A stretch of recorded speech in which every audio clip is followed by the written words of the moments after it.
Okay, so as you can see, I've laid out a mat on the surface. You can use a placemat. This is actually a cake decorating mat. You could use whatever it is just to keep your surface clean, because the air dry clay can sometimes get sticky or stick to your surfaces.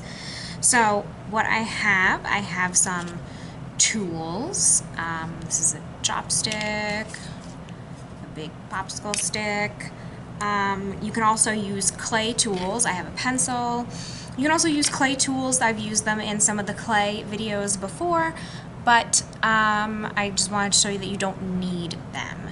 So if you have clay tools and you like doing clay and you're more artistically advanced than I am, go ahead and go for it. So this is the clay that we are using. It is this terracotta air dry clay. So if you're curious about the clay that you're getting, if you want to get more, if you enjoyed it, this is what it is. I'm going to open this up and grab a little piece for myself.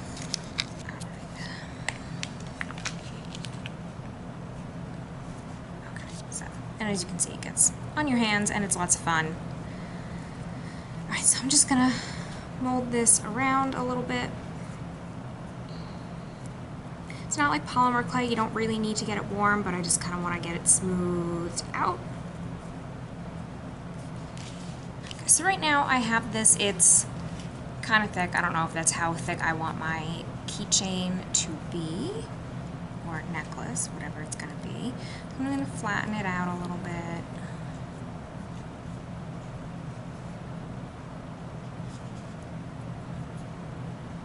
And if you want to make sure that it is really smooth, you can have a tiny little bit of water. Air dry clay, you can use water to help smooth it out. So you can see there, it's just kind of smoothing the surface.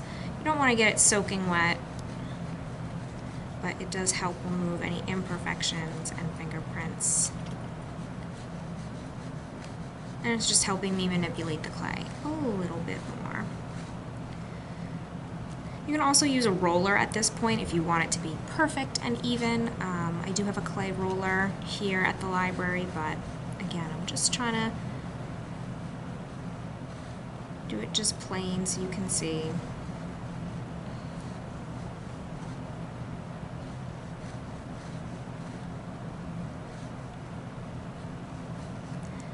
And always have some paper towels or napkins nearby.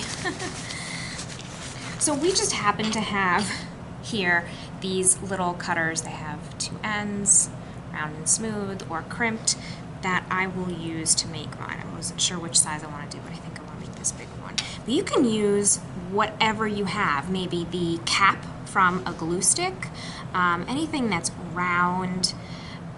Yeah, a cap from almost any kind of bottle will work really well. You can freehand it, you can cut it into a star, you can do whatever you would like to do. A star, a square, whatever makes you happy, but I happen to have these little cutters here at the library. So I'm going to actually use the smooth side because I'm going to show you how you can manipulate it with our tools. So I'm just going to go ahead and cut this out. Give it a little spin to loosen it up and peel away the extra clay.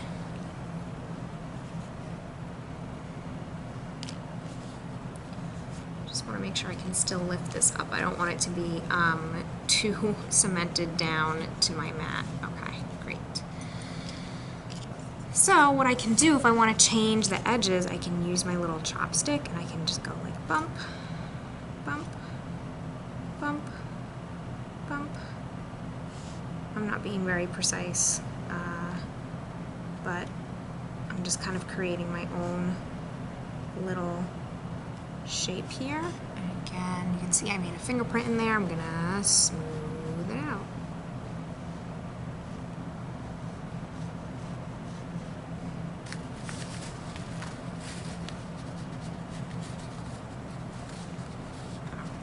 And then I have the pencil. You can use any kind of sharp tip, not really sharp, but any pointed tip. You could use a toothpick, a pen, whatever it is, to just go ahead and make my hole for my keychain.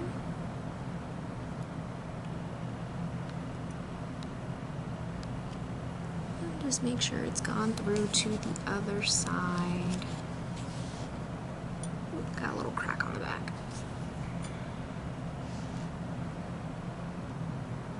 Okay, so my hole has gone through both sides. If you want to smooth out the back, you can smooth out the back. Okay, so now is a good time if you're doing a keychain to put your hook through the clay while it is still pliable. If you are making a necklace and you're just going to thread some twine through, you can wait until that's dry. That's fine. But I don't want there to be any cracking or anything. I just want to be gentle with it. So I'm going to put my key ring in now. You may need to use some pliers to open it up a little bit more, which I just did.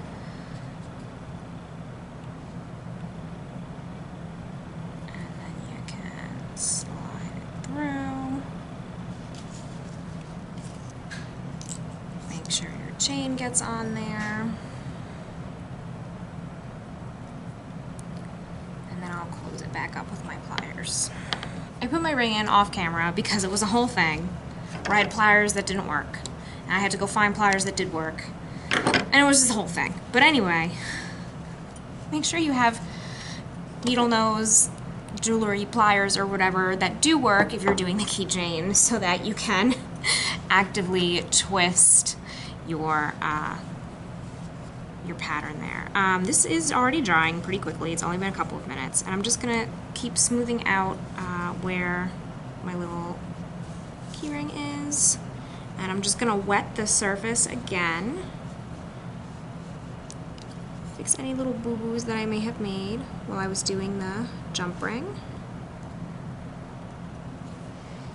And so now we have these stamps that I've given you. You'll either have a square one or a round one in your bag. It's all random, but they are fun and they're great for clay if you want to use it for this or any air dry or any polymer projects. This is really fun.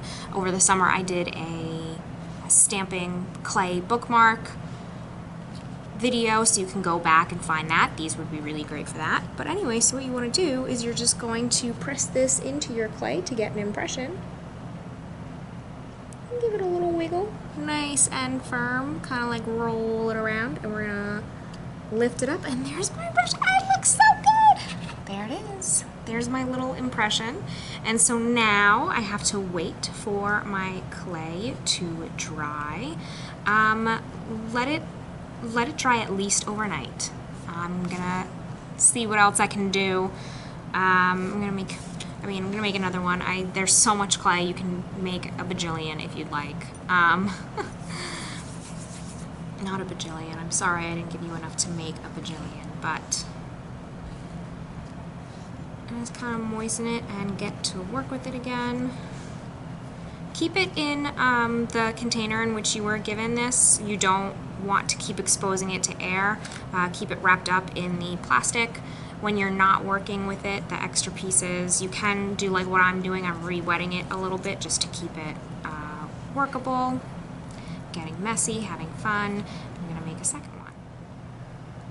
So it's actually a few days later, just because of how the clock ticks, and I have my keychain here. It is nice and dry. Totally dry. You'll see it's lighter in color. And I have my essential oil. You can use whatever essential oils make you happy. You can use a blend, whatever you want. I just have some plain lavender here.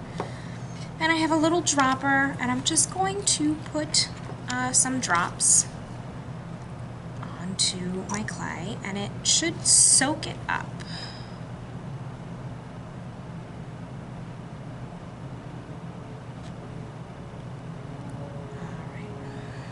If you want to like rub it in a little, you can.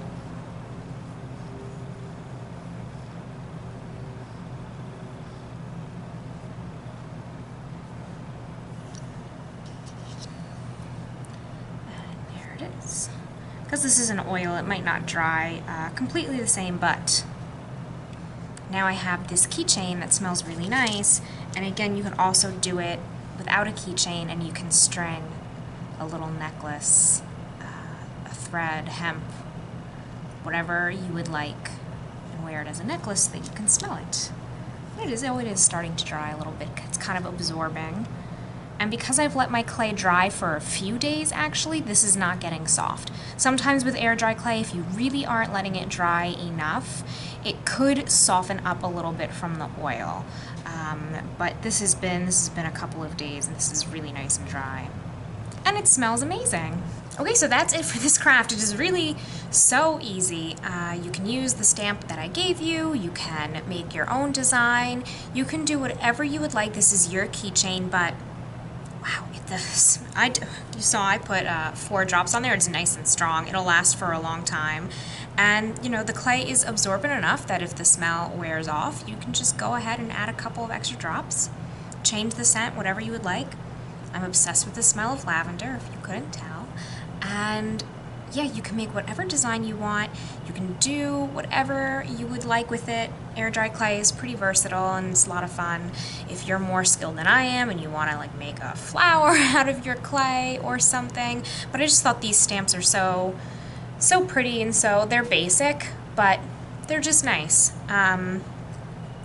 So just remember, you do want to have a strong, good working pair of pliers, and just to kind of get this key ring on, and then if you need to mold the clay around it afterwards, go ahead and do that. I struggled with mine a little bit, mostly because my pliers were not working, and it's okay. And now it seems like it's pretty strong. It smells so good. So this is really fun, and this is just a little bit of self-care in a creative way that you can carry around with you wherever you go. I hope that you all enjoyed this craft. If you want to do it again, air dry clay is so easy to get and to find. I showed you what it looked like at the beginning, so you can repurchase that same terracotta look clay that will hold up to this oil. That is it for me today, everyone, and I will see you next time. Bye.